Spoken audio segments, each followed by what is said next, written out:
If your lecturer has been using Panopto, you'll be able to see this in two places. For us, we are going to go to our module contents and we can see two Panoptos. The first one is a document, which can be created by your lecturer and can provide a range of materials. By opening up our Panopto video, we can skip through using the playhead, we can adjust the volume, we can open in Panopto, we can turn on captioning, and we can also change the speed of the video. Alternatively, the video can be uploaded as a standalone feature.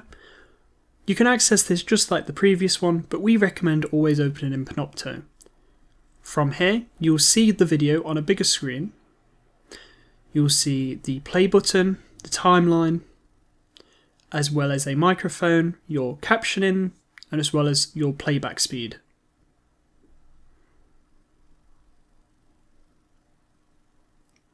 To the left of that then is you have a contents panel, which allows you to select different chapters through a video.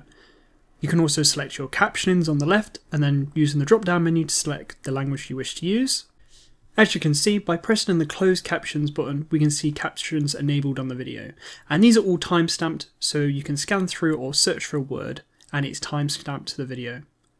Alternatively, we also have a discussions panel for any questions that might be asked and you can see responses from other members, as well as your notes, which is synchronized to the time code of the video. So if you wish to make a note about a certain bit of the video to then refer back to later, you can simply access this.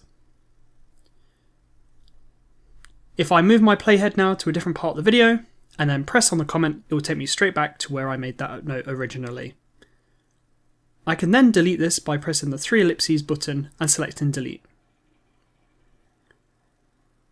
Bookmarks work in a similar way, but instead of writing a note about something, I can just give it a title and this will save to my bookmarks that I can access at a later date. And the same again, 3 ellipses and delete will delete this bookmark from my library.